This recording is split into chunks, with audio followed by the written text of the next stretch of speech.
Hello, good afternoon, everyone. Thank you for taking time to join our webinar today. I am Lynette, Senior Manager Events and Marketing at SHRI. So we will start in about 5 minutes as we allow all participants to join in. So in the meantime, let me just do a quick short sharing about SHRI. So SHRI, we are Singapore's leading professional HR body dedicated to powering human capital in tandem with our nation building efforts. So we are as old as Singapore. We are also formed in the 1965, and this is also our 56th year.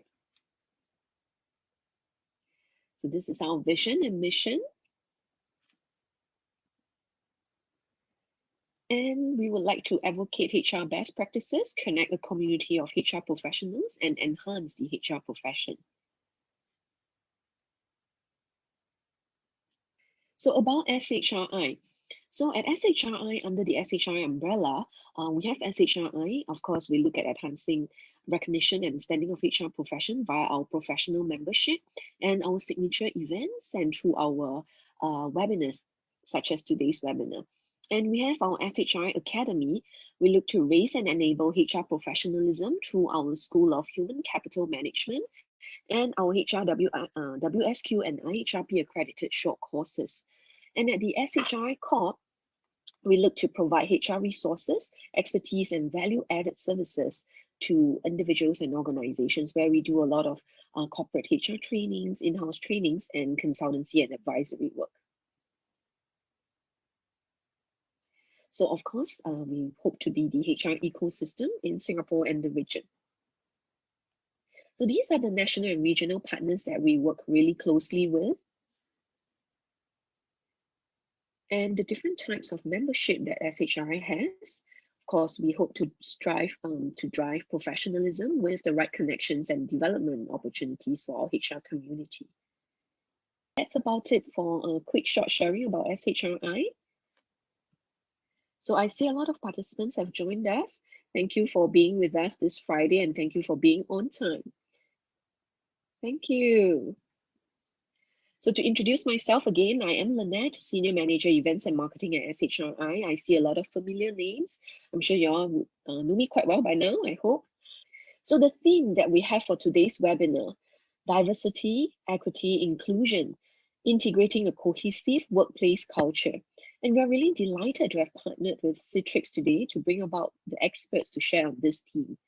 So there has been a lot of talk about DEI lately, right? And a great company culture often equates to greater productivity and positivity at work. So the inclusion of a company culture that actually inculcates DEI helps to promote cohesiveness and a positive workplace. And employees who identify more with their company are often happier, more committed, experience greater job satisfaction, perform better, and are more likely to stay with their organization. And today, we are very honored to have our first speaker, who is Mr. Michael Jenkins, currently CEO of Expert Humans and one of the most influential HR thinkers. And Michael is actually very passionate about the DEI topic and has done several pieces of work in the past year relating to DEI and the future of workplace. So let me hand over to Michael, please. Over to you, Michael. Thank you very much indeed, Lynette. So I'm just sharing my screen with everybody. Hopefully you can see that, Lynette. Yes, we can. Thanks, Michael. Great. Well, very warm welcome, and thank you to SHRI for the invitation to share some ideas with you today around DEI. So I was just pondering where to next as one of the big ticket questions that we might want to ask ourselves. And further to that, I thought it might be also good to, if I can just move along, just to share with you from a very high level some of the ideas that the World Council for Sustainable Business Development has in terms of what we're going to be facing into the next decade. And as you can see here, if we take a very high level look at the backdrop to DEI, across demographics, environment, the economy, technology, politics, and culture, you'll see immediately that there are going to be many things impact on organizations in the years to come. If you look particularly at the demographics sector, you'll see here that the Council identifies some issues that will arise from generational leadership handover in the years to come. They also flag up population growth in Asia and Africa. And for me, and I think for many of you on the call, one of the things that probably also needs to be in this box is the question of an aging society. So we're getting older, and that means that we're staying in the workplace longer. And that will bring some very interesting challenges, I think, for all of us in the years to come, particularly in the DEI space. Another item that I think is probably worth flagging up is under the culture rubric, where culture wars are expected to escalate. And this will be the culture wars between the young and the old, so generational issues, between the urban areas of countries and the rural areas of countries, and also, of course, between the rich and the poor. So as we sort of look into the future, we can see that there are some significant challenges coming our way that will very much have a bearing on DEI and how we deal with it going forward. Now, what I've tried to do is to shake out of all of this noise, if you like, what I would want to share with you in terms of the great disruptors of our time.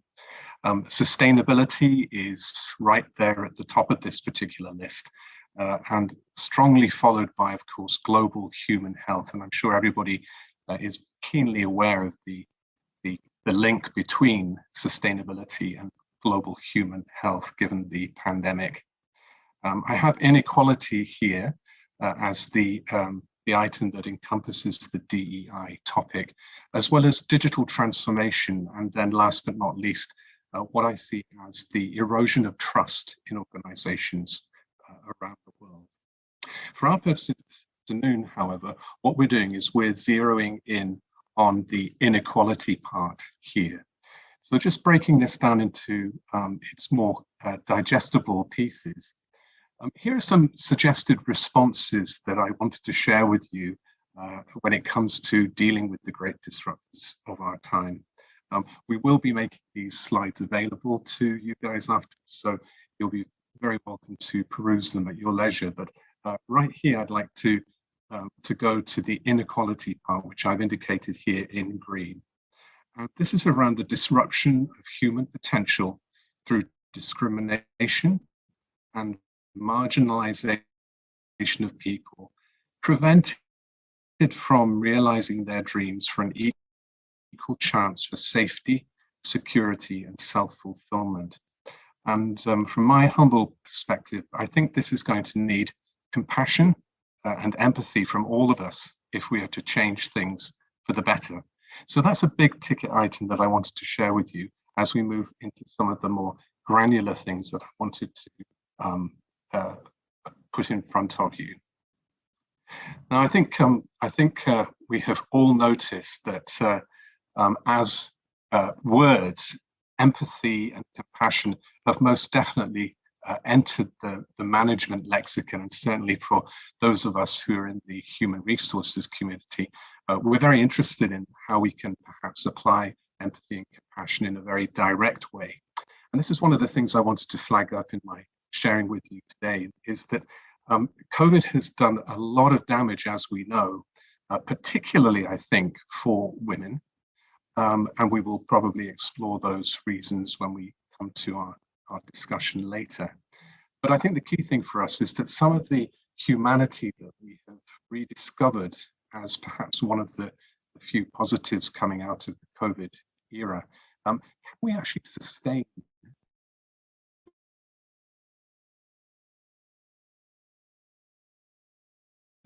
compassion such that we see DEI in the work? It's a question I'd love to explore with you.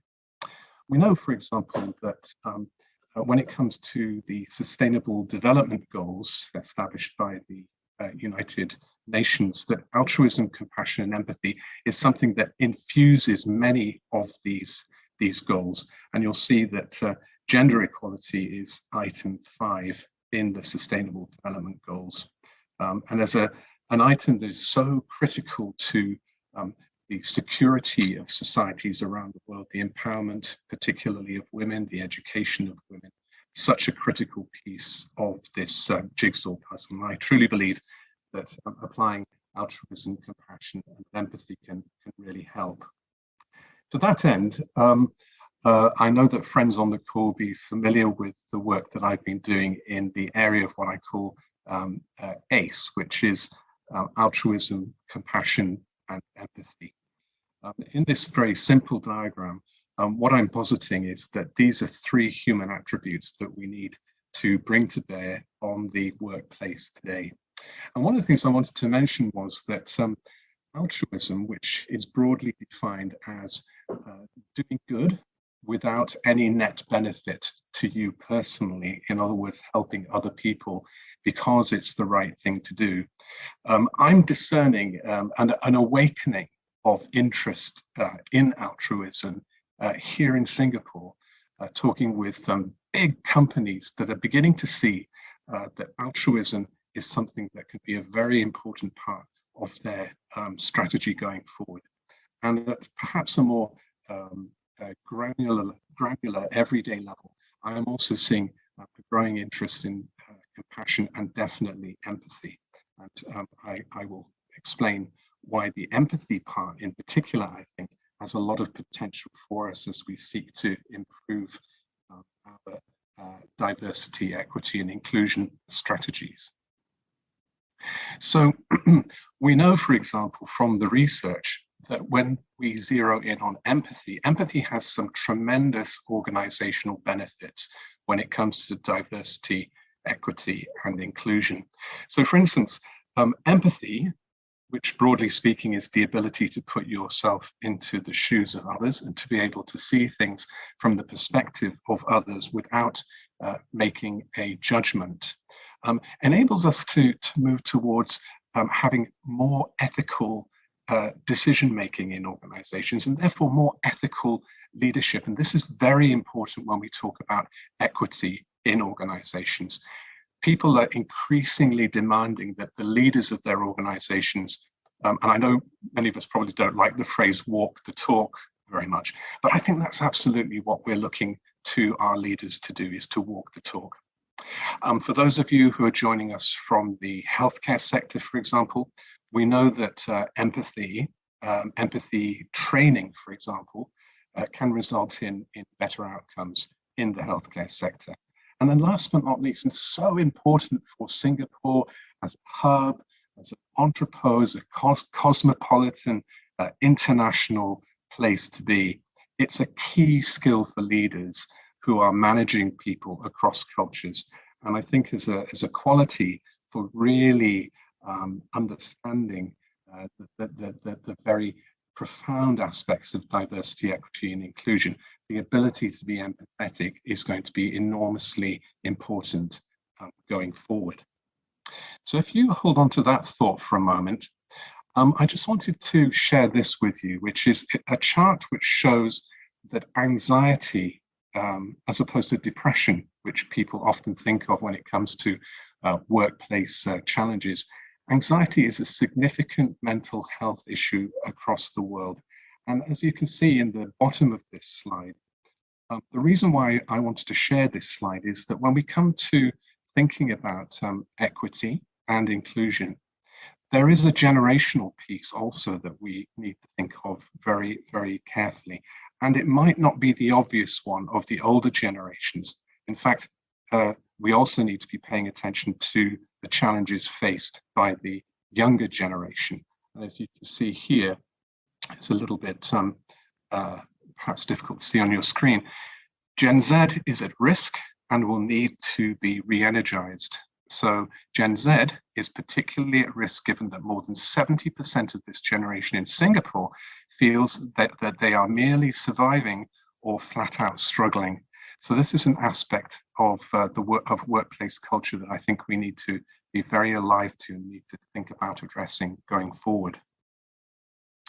So as we proceed to the next item, as a kind of little summary of what I call these ACE behaviors, altruism, compassion, and empathy, an increasing amount of research shows that there are health benefits around mental health, particularly when we have more human workplaces, talent management benefits, innovation. People are more innovative and creative when they feel safe at work.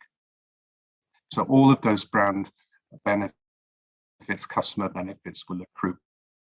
But for this particular talk, it's about the benefiting of diversity, equity, and inclusion that I think altruism, compassion, and empathy have a very strong role to play. Let me say a little bit more about why I think that.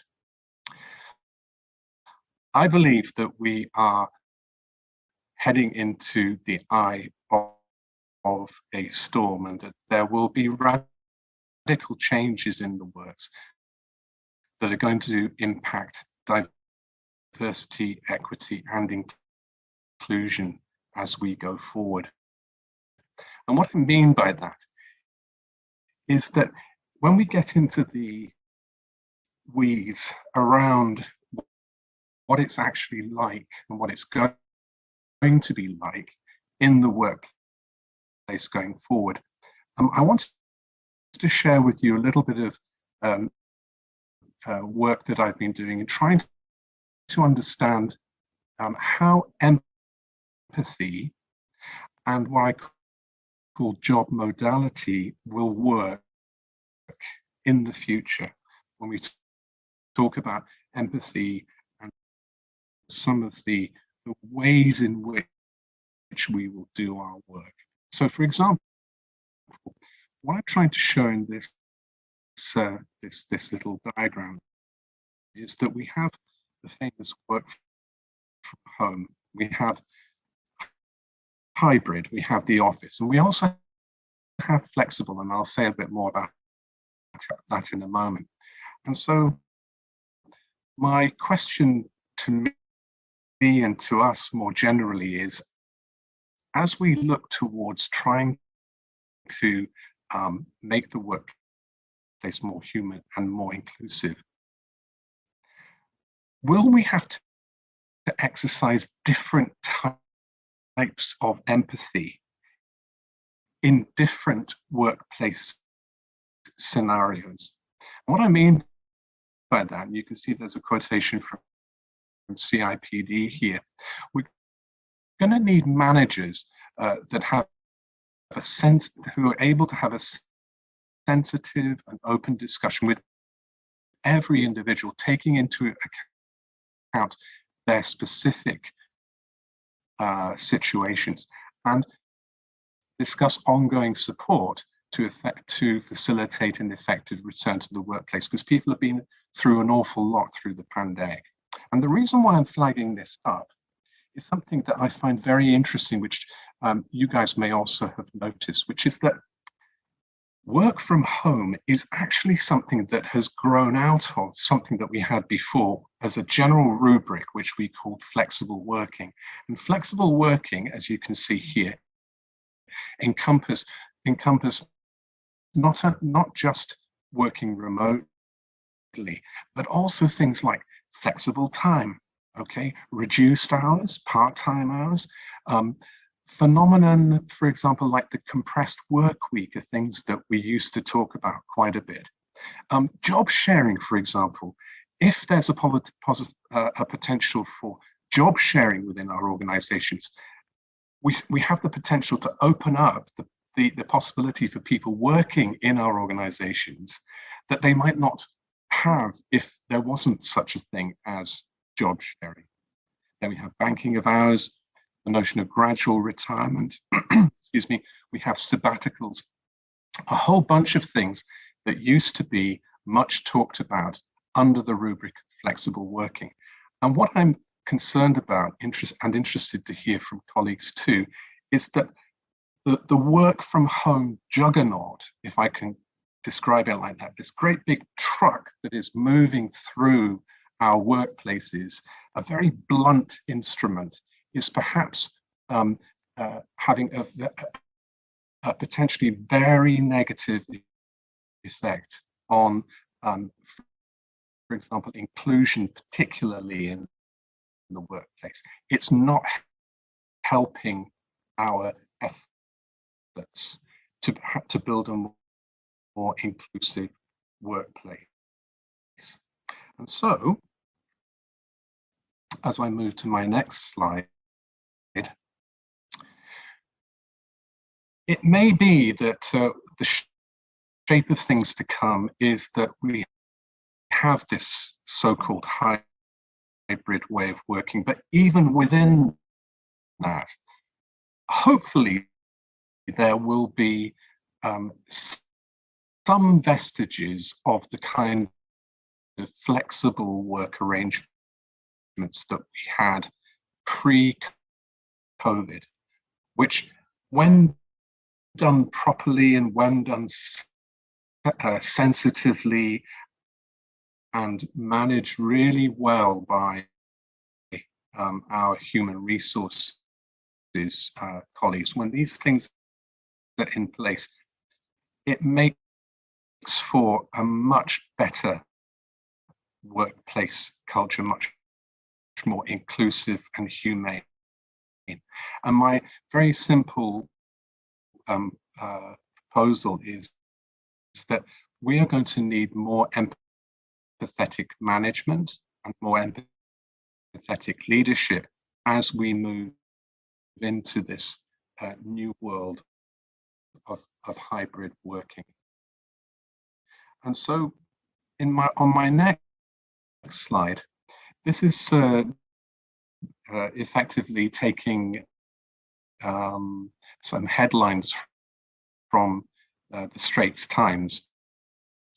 And it says, hybrid may be the way to go in Singapore. And as you read in the text below, for most organizations, the introduction of hybrid working will require a significant culture shift and establishing new ways of working and associated policies and practices. So this will impact DE&I. And in some ways, hybrid will make actually greater demands on managers and organizations than, in fact, the very urgent shift that we saw to total remote working, which is what we experienced during the pandemic. So the big question for me is, and this is where the debate is often somewhat dominated by the notion of the office, is what about all of those people who cannot do their work remotely, or in fact don't even work in an office? What's the debate about them? Not everyone works in an office, and I think this is something we need to bear in mind when we think about diversity, equity, and inclusion more broadly. A few other comments just as I start to sort of draw things to a close. These are not the only challenges that I think remain when it comes to thinking about diversity, equity, and inclusion. We need to start thinking about our hidden gems, what I would call hidden gems. So, for example, a classic issue that we have is what needs to happen to create more diversity at the top of organizations, and particularly international organizations I'm thinking of. What you see in front of you are three people who I would characterize as what I would call expert humans. So not only are they really good, technically speaking, they really know their job very well, but they're actually really good human beings as well. And just as a gentle reminder, we have Satya Nadella, who's now the chairman of Microsoft, Indra Nooyi, who's the former head of the chief at Pepsi, and then Ngozi Okonjo-Iweala, who is the new incoming head of the World Trade Organization, an amazing lady. If anyone's really interested in looking specifically at this individual, wonderful person, please do Google her and watch her interview with the Prime Minister, the former Prime Minister of Australia. It's a wonderful interview. So I'm going to close in just a second by saying, let's also think about cognitive diversity. And this is my last major point.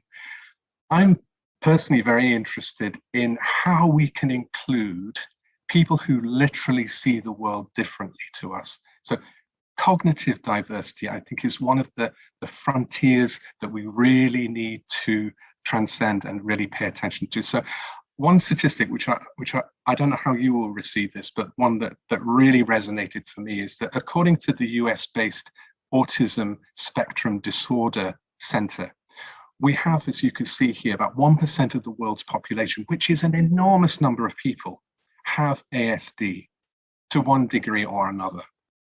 And 80% of them are unemployed. They are unemployed. What could we do to bring them into the workplace is the question that I would like to ask. And so just by way of conclusion, I want to thank everyone for listening to some of these ideas that I wanted to share with you.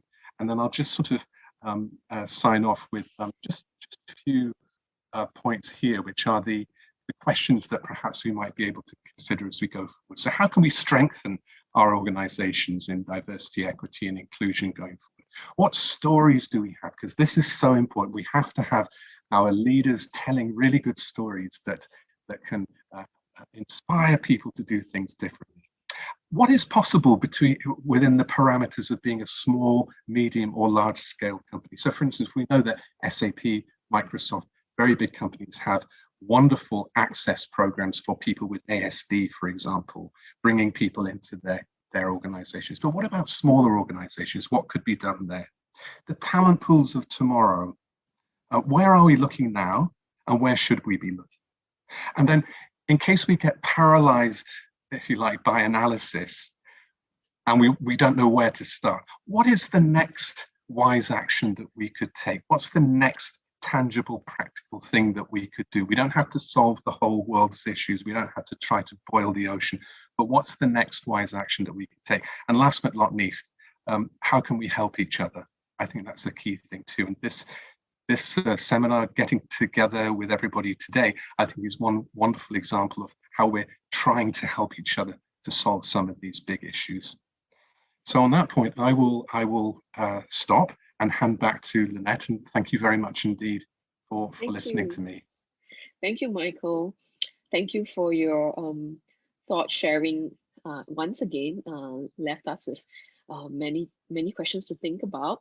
But I like the concept of ending with questions, because it really gets us thinking. While you shared a lot of good practices, I mean, what are some of the things to look out for, right, in an organization? And rightfully, all the 5 points that you've pointed out earlier, they all are areas that we should be looking at, and it has to do with DI, in fact, of how we're gonna look at DI in a broader aspect, because it's such a wide thing to look at, right? It's not just about certain inclusion. The inclusion is a lot more in that sense, which is why I love the questions. I think there's a lot to think about in that sense. And I think later on in the panel discussion, we'll be able to hear a lot more from yourself and the panelists. So thank you again, Michael. You're welcome. So while we are on the topic of DEI today, we thought that it would be nice to invite Thomas Poon, who is actually Assistant Director Planning, CDC Planning and Development at People's Association, to share a little about the Corporate Social Integration Fund that they have over there. And actually, this is something that organizations can consider tapping on while you're looking at doing some DI initiatives within your organizations. So over to you, Thomas, please. Just hold on, Thomas. Okay. Hey, thank you. Okay, let me share screen. Thanks, Thomas. We can see it. Okay, thank you. Okay, so I'm the staff of People's Association, and thank you all for joining us today. I think following my first question just now, which he ended off with, how can we help one another? So I think this is one way how we can help the community and with the companies to integrate with each other. Yeah, so this fund basically is called the Corporate Social Integration Fund. Yeah, so as I explained, you'll understand why. Yeah, so for CDC's, the Community Development Council, our role is to foster community bonding and strengthen cohesion. Yeah, so of course, our strength is in corporate engagement because we have a lot of corporate partners whom we work with. Maybe some of you have already worked with CDC before. Yeah, so what we do is we bring the partners' resource and expertise to the community to address needs in the ground. Yeah, so why we work with the National Integration Council, or NIC for short, is that because we see that there's a need to bridge the workplace and community. Yeah, so how we do is through promoting quality and sustainable interaction between the local foreign employees and the community. So this is the key part where CDCs come in. Hence, we set up the CSI Fund, yeah, for short, in June 2017. So actually what we hope to do, right, is not just promote the community projects, but of course we hope to complement the HR efforts to promote local foreign talent, team building within the company, and of course promote service learning elements. Yeah, so following which is of course encourage employees' contribution to the community so that actually the community can see that the corporates are giving back, the staff are giving back, even our foreign staff workforce are giving back. So ultimately, through it all, we hope to promote stronger community ownership and promote sustainable CSR effort for the benefit of the community. And so this basically sums up how companies can contribute and benefit at the same time for the betterment of the community. So basically, starting from the top right-hand corner, clockwise, we develop and strengthen a workplace culture of giving. I think it's very important now in this time where we are that everybody has a bigger heart and we are able to give back and contribute wherever we can. Yeah. Importantly, within the company, we can build the camaraderie and teamwork and understanding, especially between different teams, cross-team or department and so on and so forth. So when the individuals are at their level, when they organize the project, they give back, there's a greater sense of purpose of why, not just the skill that they are using in the company, but when they use it in the community. For example, a tech company can organize a training tech session for seniors, for example. So they feel a greater sense of purpose for their skills. And through it all, we want to promote inclusiveness through better understanding, appreciation of each other's culture, religion, and so on and so forth through the engagement. Yeah. So it all comes back to how making a community a better place. Okay, so very straightforward, the criteria of our CSI fund, we just need at least 20% non-local representation and with a minimum of 20 staff. So for example, okay, we have 20 staff organizing this upcoming project. You just need 20% that is non-local, and then you'll be able to apply for this fund. So we are providing $100 per head. So if you have 20 staff, you're looking at $2,000 to organize this project. But having said that, we of course also welcome companies to contribute in kind or in resources. Yeah. So I'll be sharing some examples of some of the projects that we have done. Of course, all these are pre-COVID. We are seeing a drop. I mean, to be honest, we are seeing a drop of projects because of safety measurements. We cannot be organizing these projects in the community. So this platform for us to share, right, is ready for everyone to have this fund in mind, so that when the measures relax, we can go ahead to organize. We'll be more than happy to run this with the CDC and the companies. Okay, so first up, we have Princess Cruise. What they did was actually they invite underprivileged children and their families to come on board the cruise ship while it was docked in Singapore. So this one actually gave the opportunity for these children and families who might not have the chance to be on board a cruise ship to experience what it's like to go on board, go to various corners. So the international crew actually worked together to plan this outing, one-day outing for these families. The next one is Cherish and Nourish. This one is actually by Luminec. So actually, they are a group of diverse employees who organize this project together. What happened is that they actually went door to door to get the residents, to invite them to come down. Yeah, so some of the employees from another country, they, for example, Malaysia or Myanmar, they might not be really able to speak the language of the seniors, for example, Malay or dialects. Yeah, so actually the Singapore employees help them to communicate. So this is where the team, the employees work together to understand each other and also understand about the culture in the render block. And this is by RWS. So earlier I mentioned about the staff giving back based on their skill set. So with RWS, there's a hotel team. So they have the technical skills and know how to help to clean the homes and also do some basic repairs for the disadvantaged seniors. And for this, we have HP, PPS, Asia Pacific coming in. Similarly, they are volunteering their expertise because being a tech company, they have the equipment and the skills to be able to bring the students from a PSN center out for basic photo taking session. And after that, they were able to edit, learn how to edit and print the photos out for their own keepsake. And lastly, we have Volvo Group, being an environmental consciously company, they decided to hold an upcycling workshop for preschoolers.